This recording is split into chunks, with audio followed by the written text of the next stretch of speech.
Break नंतर welcome back. आपण पाहताय झी 24 तासचा entertaining show spotlight. Amol Palekar यांनी दिग्दर्शित केलेला पहिला विनोदी सिनेमा लवकरच आपल्या भेटीला येतोय. वी आर ऑन, होऊन जाऊ द्या असं शीर्षक असलेल्या या सिनेमामध्ये मराठीतलं अवघं तारांगण अवतरलेलं आहे. Let's have a look. हलका फुलका विनोद, त्याला खास आपल्या कॉमेडीचा टच. मासू चॅटर्जी यांच्या दिग्दर्शनाची साथ यामुळे अमोल पालेकर हे नाव हिंदी सिनेसृष्टीमध्ये गाजू लागलं. गोलमाल, बातो बातो में या फिल्म्स म्हणजे हिंदी सिनेसृष्टीतील ऑल टाइम फेवरेट मूव्हीज. या सिनेमांनी अमोल पालेकर यांना हिंदी सिनेसृष्टीमध्ये स्वतःची वेगळी ओळख दिली आणि याच यशाच्या जोरावर अमिताभ बच्चन यांच्या बंगल्यासमोर अमोल पालेकर या मराठमोळ्या अभिनेत्याचा बंगला देखील मोठ्या दिमाखात उभा राहिला. सहजपणे विनोद सादर करत हा मराठी स्टार प्रेक्षकांना थिएटरमध्ये आनंद देत राहिला. वही तुम्हारा मालिक भवानी शंकर. ये आपसे किसने कहा कि भवानी शंकर बुढ़ा है? अरे मालिक, जिसका नाम भवानी शंकर हो वो तो पैदा होते ही बुढ़ा हो गया, क्यों है ना? मात्र दिग्दर्शनाकडे वळल्यानंतर अमोल पालेकर यांनी संवेदनशील आणि आशयघन सिनेमांचीच निर्मिती आणि दिग्दर्शन केलं.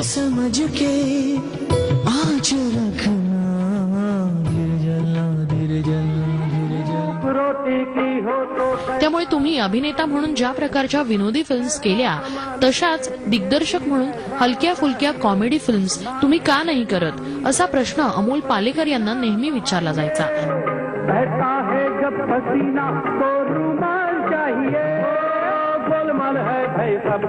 गेली 16 वर्षे इतके घोरतायत नाही, खाणीत किंवा पोलादाच्या कारखान्यात असल्यासारखं वाटतं. आणि आता या प्रश्नाचं उत्तर Amol Palekar we are on, होऊन जाऊ द्या या सिनेमातून देण्याचा प्रयत्न करतायत. कारण हा नवा कॉमेडी सिनेमा ते लवकरच घेऊन येत आहेत. या सिनेमाचं दिग्दर्शन अमोल पालेकर आणि संध्या गोखले यांनी केलंय.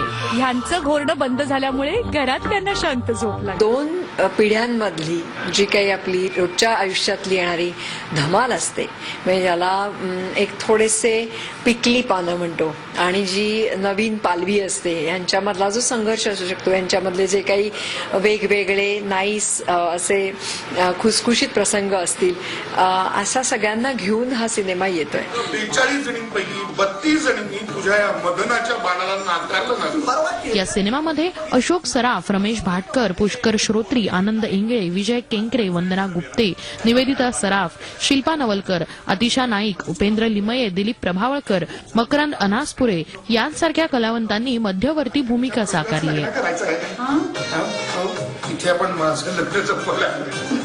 आता सध्या जे आयुर्वेदाचं वेड आहे की आयुर्वेदामध्ये असं केलंय तर ही मुळं उगाळून बघूया, ते करून बघूया की ज्याच्यामुळे डोक्यावर केस उगवतील. म्हणजे आपलं वय लपवण्यासाठी किंवा आपल्या वयाला सामना करताना ज्या काही अडचणी येत आहेत त्याचा आपण आपल्या मूळच्या ज्या काही गोष्टी आहेत ज्या बटव्यात असायच्या त्या मी पुन्हा शोधायचा प्रयत्न करते आणि त्यातनं फेल होते आणि शेवटी सोडून दे की जाऊ दे, ते गेलं, आता मी ते सोडून दिलं, आता परत काहीतरी सारखा नव्याचा ध्यास घेणारी अशी ही कॅरेक्टर आहे. Happy go lucky. एक लग्न करायचं आहे पण होत नाहीये, आणि सगळ्यांशी काय म्हणूया त्याला, क्रिएटिव्ह फील्डमध्ये आहे, स्वतः फिल्म मेकर आहे, शॉर्ट फिल्म्स बनवतो.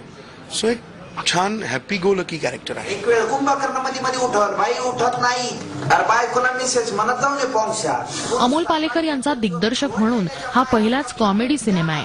त्यामुळे जे यश त्यांनी विनोदी अभिनेता म्हणून कमावलं तेच यश त्यांनी दिग्दर्शित केलेल्या विनोदी सिनेमांनाही मिळतं का हे बघणं औत्सुक्याचं ठरेल. झी 24 ताससाठी ब्युरो रिपोर्ट, मुंबई. आणि आता आजच्याच एका खास कार्यक्रमाबद्दल